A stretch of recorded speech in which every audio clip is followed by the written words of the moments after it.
we have 20 matches in that period of time. So that's how quickly you have to turn things around in a 2-year period, but 20 matches, 10 camps, 10 training camps. So that's why we've got to make sure that we invest in the right players, the players that we think can take the team forward, that we give them the experiences they need, so that even now, over these next couple of games, we're learning something from every game that we play, and we're learning about the players. He's got, and always seems to have had, a clear plan about where England need to go, the way he wants them to play, the kind of players that fit into that structure. How do they improve? He talks about learning. What do they need to learn, and what do they need to do differently? Well, we were definitely missing that player that can knit the whole thing together. I think that from the back, with the 3 defenders and we've got the wing-backs, I think that suits us. I think it comes down to that midfield area where we've got the holding midfielders or that creative midfielder that's going to link us. Someone like Adam Lallana. You know, I know Lewis Cook from Bournemouth kind of got in and around the squad. He's somebody that would have been seen how he could have progressed. Someone that talked a lot about Jack, but it's people like Ross Barkley. That's the kind of person that you want to be talking about now. Can he get himself going in that Chelsea side so as he can maybe be in there to help? Because I think that was the missing link. I think we've done everything well getting to that point, but we missed that person who was in the middle there to help us to progress and get the forwards going. For me, that's about it personally. I think you mentioned Ross Barkley there, and he actually mentioned him in a group of players, Gareth Southgate, and said, look, that there are a group of players that I think could potentially be good enough, but I'm not going to bring them along just for the ride. I'm going to wait until they've earned their place, effectively. Well, he's obviously got a process in motion, isn't he? You know, it's obviously going down the youth road. You know, he obviously spent 3 years with the 21s, sort of bedding them in, and obviously when he went for the interview and got the England job, that obviously was his vision, that was his thought process, and they've obviously bought into that. So he's obviously sticking to it, and fair play for him to stick into that, because, you know, that's one of the biggest jobs in the world, and it can easily be swayed in your decisions with the media and the pressure, pundits and pressure and everyone that puts it on them to try and change formations or try and change you know, players that come in. So you've got to respect his decisions. But you know, it's going to be a long process, and it might get worse before it gets better. Why do you think it'll get worse? I just think because obviously if he's going down the road of youth, you know, they haven't got the experience. So yes, the only way to get experience is by playing them. You know, they've had a great tournament. They would have got, you know, unbelievable experience from that. So, but there are going to be dips. You know, there are going to be times where they just fall off the wayside, and it's time to regroup. They've got a strong knit unit, a good team. He's got the vision. It's got all the ingredients to get where they want to get to. It's just going to be a bit of a bumpy road. And I think as well, you do need players, like he's talking about bringing players in. Excuse me, the players that he's looking to bring in, they've got to be players who are playing at a team and a level where they can not only stay in that team, but impress in that team to then get into the squad to actually warrant the place. Because it seems like he's not going to just give caps away, so they're going to have to earn them. But are they going to get the actual opportunities to get into teams to try to earn those caps? And as much as there was that real feel-good factor, and Gareth Southgate referred to it as basking in the warmth of the summer for the players, they can reflect on that, and they will have a certain degree of goodwill going forward. But everyone knows how quickly that can change if there are a couple of poor performances or disappointing results. So it's all about getting the football right from now on, and you can't just rely on people feeling kindly towards you. Yeah, but what's good about what Gareth is doing is that there seems to be a plan and a system in place. And what we saw before Gareth came in was, especially, you know, the Brazil World Cup and stuff, it was, we didn't even know what we were doing. We didn't know what our system was. We didn't know how we were playing. It seemed very slapdash what we're doing, but now the players that he's bringing in know exactly how he wants to play. They know how to play the system, and then it just comes down to them and form to try and keep us going, because they've seen what they are capable of. Now, yes, we did get a favourable draw, and we took full advantage of that, but at the same time, we still did get to the semi-finals, and that will stand them in good stead in respect to the experience that helped them to get there. So players coming in now know that if they're playing well, how far they might be able to get. But the thing that worries me, what Kelly said there, is football is all about instant results, and that's what, and we've seen that week in, week out in the Premier League. We've seen obviously managers with scrutiny about their jobs already, 4 or 5 games in. So if Gareth's got this vision and he's throwing it out there and he's laying it down what we want to do, everyone's got to buy into that. You know, that's not just the football people, the players, that's the nation itself. You know, we've got the love back for the game, haven't we, over the summer, and it's all that feel-good factor. But as I said before, there could be a bit of a bumpy road where things might happen and might not go for us. He's the right man, though, in respect of keeping everybody like focused on what we want to do. Simply because even if we do get to the point in the road where it is bumpy and that, we've got a system, and this is what I think is really good now. Like you said earlier, I think our main problem, is a striking problem. Which we will definitely come to, but in terms of the group and the way that they're developing, is this, for this particular group of players, is this the most pressure that they'll have been under as England players together, because they set themselves they've set themselves a target of reaching the final and perhaps winning Euro 2020, having reached the semi-final of the World Cup? I think that the pressure that they've been under, I'm not sure there's many teams that have been under that kind of pressure, because I think that the route that they took to get to the semi-final was easier than any of the routes that the previous teams that got to those stages got to. Like I'd say, you know, especially 1990, then 96, and then now. So I think that the pressure going into those games for this bunch of guys was a little bit harder, simply because it was teams that people believed that we could beat. So you're going into a game where, you know, people are expecting you to win in such a pressurised situation, you know, with everybody's hopes and dreams on the outcome. So I think that they were under a lot of pressure and they dealt with that, and that will, again, I think, stand them in good stead in respect of pressure, what they've got to deal with. They'll be a victim of their own success. You know, they've hit levels in the summer. Yes, you look at the teams that went out during their camp in the World Cup, Brazil's and Argentina's, Spain, disappointing tournaments for them. But they've hit levels now where they know that they have to achieve to repeat that. Just going on Gareth's interview earlier, I love the fact that when he said that he had a few dropouts that come out, he didn't want to just go and get anyone, you know, over the age of a certain age or a certain ilk just to bring him in. He was willing to take players from the 21s or even at the 20s, because they're all at St George's Park. So, you know, and you look at how the youth have been handling themselves at the moment. Like the under-20s and the under-17s won the World Cup. They won the Toulon tournament. They won the under-19 Euros. So you can see the youth is coming through.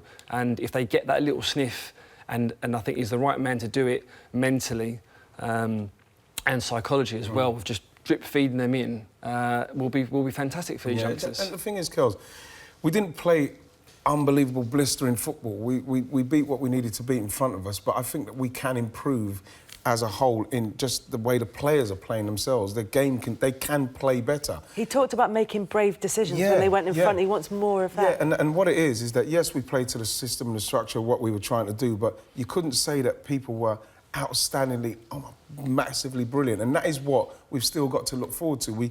If we just see the team improving and playing with that confidence of going forward and really trying to finish teams off when we're doing well, that will only enhance the confidence that everybody's got in them and confidence they've got in themselves. He says he wants to try and win Euro 2020. How far away are England from being able to win that tournament? Well, you know, like you say, we're a striker away from everything falling apart for us.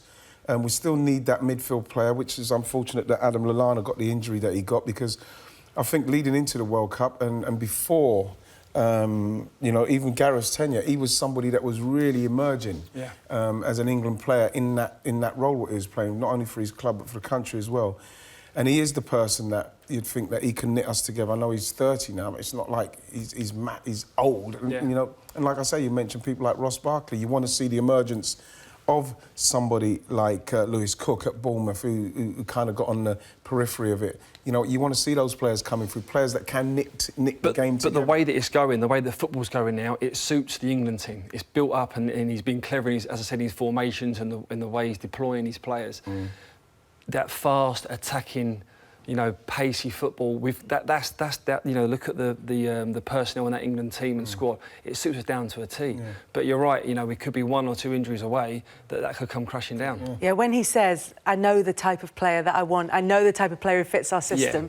What's he looking for? Exactly. So obviously you've seen how he wants to play, and you know, you look at the likes of, you know, Troy Deeney now, and he says he respects the way that Watford play and that he plays, but he's sort of saying, well, he's not really for me. So it's a blow for players like that, but again, you look at the ones that are coming through the ranks and that are emerging now. But right in what he said earlier, they have to play. They have to play at their club football. If they won these tournaments, great, but if they're not playing for their clubs, then they're not going to get a chance to shine.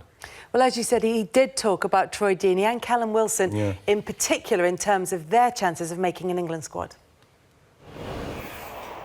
I think Callum is another player we work with the under-21s, and so we know a lot about Callum. He's certainly one we have to keep monitoring.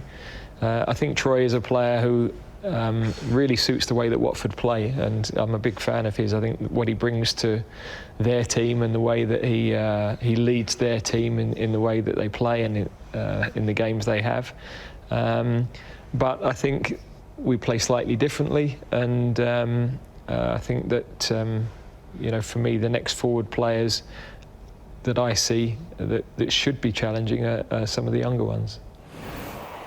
Well, he's talking about those younger players, and we know that that's what he's trying to do, is keep bringing down the age, not indefinitely, but to lower the age of the squad that he came into. For Troy Deeney, though, if he's listening to that, you know him, do you think that he'll be hearing that and thinking, I don't have a chance now of getting my England cap? I think Troy is a realist, and he'll hear that and he'll see that it's not a door that's probably open to him.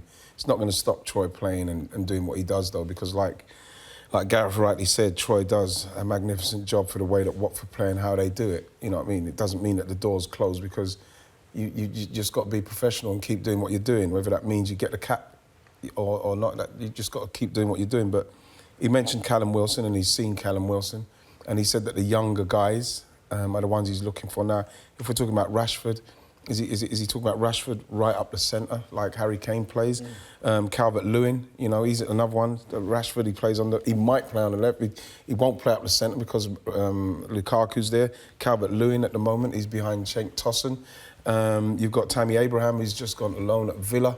You know, those are the kind of young players. And then even younger than them, you've got Hudson-Odoi from Chelsea, you've got Eddie Nketiah, Arsenal, and who's the guy? Ryan Brewster. Now, they're the younger guys. Are they going to get to play like you're saying this, Stevie, to the levels that's going to get them to push even those guys I just mentioned? That's Rashford, Solanke, not playing at Liverpool. It's not really kicked in for him yet. So we're going to need these players to get playing, get scoring, so as they can start to push people like Harry Kane. I just think we're losing the modern day striker. I think you look at sort of youth developments now and academies and that, and kids growing up, they all want to be a number 10. They all want to be that number 10 that drops off and like a Luka Modric and links play up and can get forward and can score goals. But we're just sort of losing reality with that old-fashioned sort of number 9 that just was born to score goals, just like yourself. So, yeah, but especially England. You know, you look at going back to Gary Lineker, Owen, Shearer's, Wrighty. You know, the list is endless. You know, but now Harry Kane's the sort of the last one on that list, and you're thinking, well, where's the next batch going to come from? This is why I feel so. There's something with Rashford. It annoys me that he's somebody that's not played down the centre. When he emerged, he was centre forward. They played him up the centre. He scored goals in all the competition he played in. And then because he's got pace and he's got the capability of dropping back and maybe helping, you know, he's turned into what? Some form of winger? He should be playing up the centre. Sam Wordy asked, can you ask Ian Wright, have England got enough strikers and wingers coming through the system that are playing Premier League football to seriously make an impact at major tournaments? That touches on exactly what you were saying earlier. No, I don't think they're coming through the system enough, because even if they are, I mentioned Hudson-Odoi, Eddie Nketiah, who's at Arsenal trying to get himself through, Ryan Brewster at Liverpool, and that, are they going to get through to actually get into a Premier League team to then do well, score in those Premier League teams, to then get Gareth's attention? they've got such a long way to go, and you're hoping that they're not going to be staying in those teams and not progressing, because we saw what's happened. We've seen what's happened to Tammy Abraham. We've seen what's happening to, I know he's not a striker, but someone like Loftus-Cheek. You know what I mean? Now Loftus-Cheek should be somewhere playing regularly because he's an England international, and he's still in and out of the team. But you're bypassing all the names that's there now. So obviously you've got Harry Kane, you've got Danny Welbeck and Marcus Rashford. So Danny Welbeck, I mean, he's struggling to get a place in the Arsenal team. He can't get in front of Lacazette or Aubameyang. So, you know, he's not going to be sort of ready to go into the firing line. Rashford, I think, whenever he's come on for England, he's been a success. He looks like he's got that edge where he can create something, he can get you off your seat and bring that sort of energy. But then you've got, obviously, you're going to miss Vardy now. But you know, if all of these, if Harry Kane gets injured, and Welbeck's not playing to the levels that's sort of required, you know, are you going to sort of pull Vardy back in, and where does it go from there? He's retired, isn't he? You know. Well, he's retired, other than under exceptional circumstances. Okay. Bit like yourself. Yeah, like as discussed last week. It's either me or Jamie Vardy you can pick from. The problem though with bringing strikers and wingers, which is the point that he's made here, bringing them through into the Premier League and having them playing there. Why is it particularly in that position? I know you mentioned Ruben Loftus-Cheek as well, but particularly it seems that young strikers aren't getting the chance. Why do you think that is? Honestly, Kels, I don't know. But you know, Stevie, like he works with that age group, and he can see what's coming through in respects of the kind of player we're producing, and you know when. Like we're talking about, like Steve mentioned, that number 9, and then Troy Deeney's that number 9, but like he's not young. He's not 30. Young, and we're not producing that striker. And is he a Gareth Southgate? He's not. No, but like what we're saying is that we need to produce. I don't know now. What's the typical forward that we need now? Is it the Harry Kane so he could play up front on his own, or he can drop in and do the number 10? You know, or is it Jamie Vardy? Or Jamie Vardy wants to go long, but then. All of a sudden, if a team plays deep, then what happens to Jamie Vardy? What are we creating now? I think you look at the top teams, and like say for instance Man City, just I would say, you know, they've got their positions. You know, Aguero stays at the top, but he also drops deep. Then you got Sterling that comes in off. It's all about now pacey wingers that will just scare defenders. They're coming off the line, making the runs, sort of, you know, through ball from midfielders. That's where football's going now. Listen, obviously clubs and countries will still stick to old routines and old-fashioned number 9s and things like that and players that they've got. But I think the way that Gareth's vision is to go is down that road. And I think he must be in constant contact with all the age groups and the managers and to see the players if they're developing at club level as well. So I think in the long run, it can only benefit England 100%. But as I said before, it's all about instant results.